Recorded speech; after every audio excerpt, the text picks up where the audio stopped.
आप शाहीन बाग बना देंगे वक्त के इस पर? शाहीन बाग क्या था भाई? देखिए, हमारे देश में सरकार के विरुद्ध बात करने की इजाज़त है नहीं है, धरना देने की इजाज़त है नहीं है, पीसफुल डिमॉन्स्ट्रेशन करने की इजाज़त है ये नहीं है कॉन्स्टिट्यूशन में।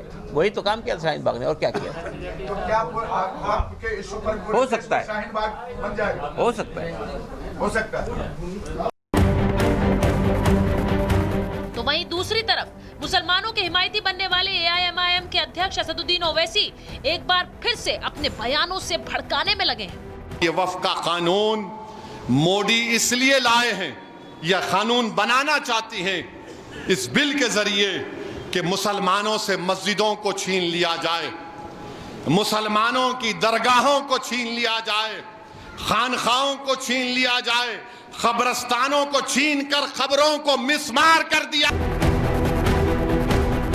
सुना आपने, ओवैसी कैसे मुसलमानों को भड़का रहे हैं, सरकार के खिलाफ कैसे जहर घोलने का काम कर रहे हैं। ओवैसी के बयान पर बीजेपी हमलावर है।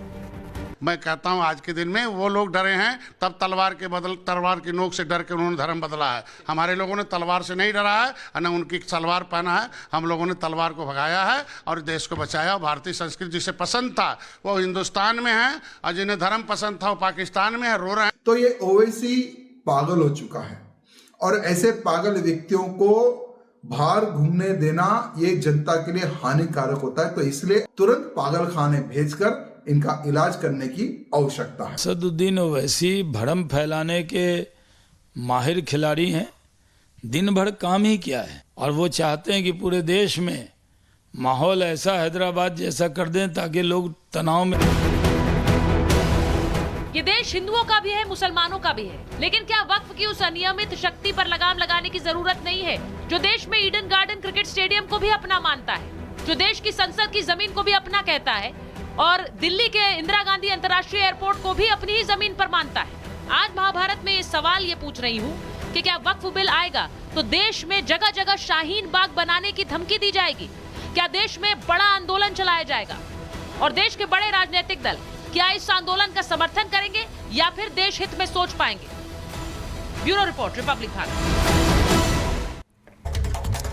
मेरे साथ मौलाना साजिद रशीदी जुड़ रहे हैं, मेरे साथ बीजेपी की राष्ट्रीय प्रवक्ता शाजिया इल्मी जी जुड़ रही हैं, मेरे साथ एमआईएम के प्रवक्ता हाजी मेहरुद्दीन रंगरेज जुड़ रहे हैं। लेकिन मैं सबसे पहले रशीदी साहब आपसे पूछना चाहती हूं, क्योंकि एक लंबा समय मैंने देखा है कि आपने मुसलमान हितों की बात की है, लेकिन मैं आज आपसे पूछ रही हूं कि जिस आंदोलन की धमकी दी जा रही है जंतर मंतर से जुड़ेगा, ये आम मुसलमानों का है या फिर all India Muslim personal law board का है? कौन समर्थन दे रहा है इसे? देखिए सुचारिता जी, मैं आज भी मुसलमानों के हित की बात करता हूं। ऐसा नहीं है कि भाई मैंने मुसलमानों के हित की बात करनी छोड़ दी है।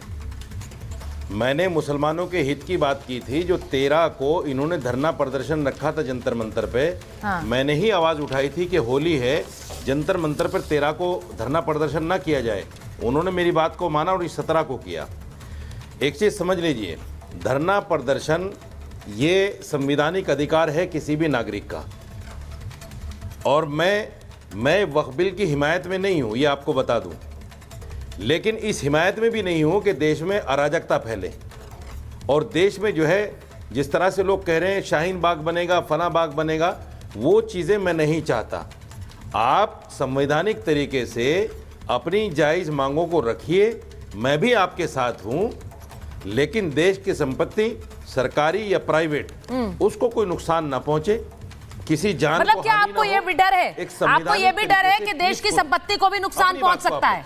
आपको ये भी डर है कि देश की संपत्ति को नुकसान पहुंच सकता है? मैं यही तो कह रही हूँ कि इस देश में एक आंदोलन चलाया जा रहा है कि वक्फ की संपत्ति पर कानून आ गया तो जगह जगह शाहीन बाग बना देंगे। ये हैरान करता है मुझे रशीदी साहब। मैं उसी बात को कह रहा हूँ, नहीं, मैं उसी बात को कह रहा हूँ। कई बार ऐसा होता है जब हम रोड पे चलते हैं ना, हम तो अपने आप में सेफ होते हैं, लेकिन सामने वाला, बराबर वाला, पीछे से आने वाला टक्कर मार के निकल जाता है, तो हमें वो भी तो देखना है ना।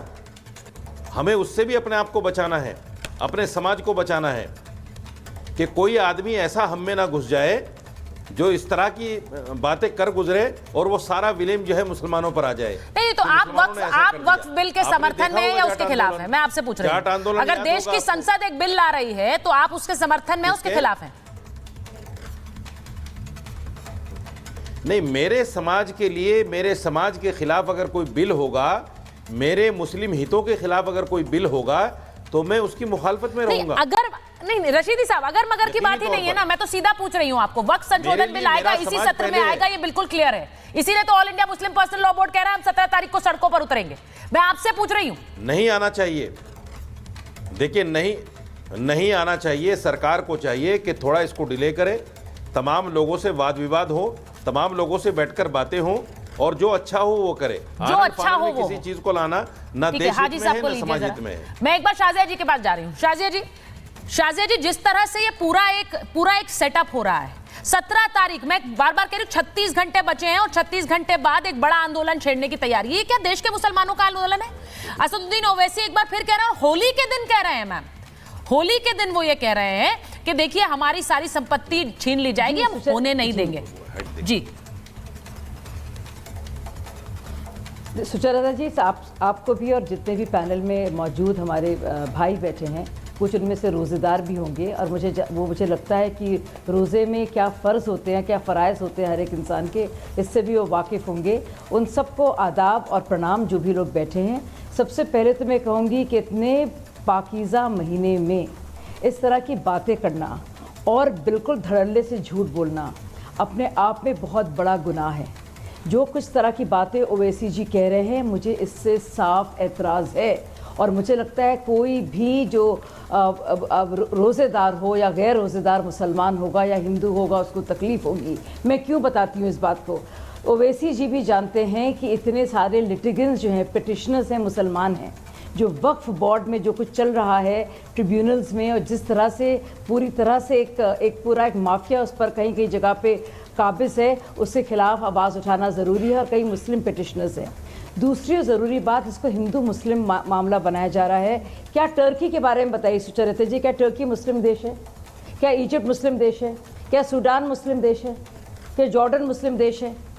क्या आप, और इन सारे देशों में वक्फ का कोई कॉन्सेप्ट नहीं है। तो ये कह देना कि वक्फ का मतलब कि में संशोधन की बात भी करना, जो ज़्यादतियाँ भी हैं उसकी बात भी करना, वो भी अपने आप में गलत है। तो आप देखिए किस किस हद तक ये झूठ बोला जा रहा है। और ओवैसी जी जानते हैं किसी भी मुसलमान की ना तो मस्जिद ना कोई कब्रे से छेड़छाड़ होगी, लेकिन इतना भद्दा मजाक कर रहे हैं ऐसे महीने में। मुझे यकीन नहीं आ रहा है कि क्या हो गया उनको, और ये बिल्कुल ही दंगा फसाद करने की कोशिश है। मुझे लगता है सख्त से सख्त कार्रवाई उनके खिलाफ होनी चाहिए। आपको याद होगा सुचरिता जी, शाहीन बाग में क्या हुआ? बिल्कुल, हर एक मुसलमान को लाया गया, बिल्कुल बेवकूफ बनाया गया, गुमराह किया गया। क्या कहा गया? नानी दादी ने, सुनी सुचरिता जी एक मिनट और, नानी दादी ज़ईफ माताओं को लाया गया, बिठाया गया, क्या कहकर कि तुम्हारा घर छीन लेंगे। झूठ बोला जा रहा है मुसलमानों से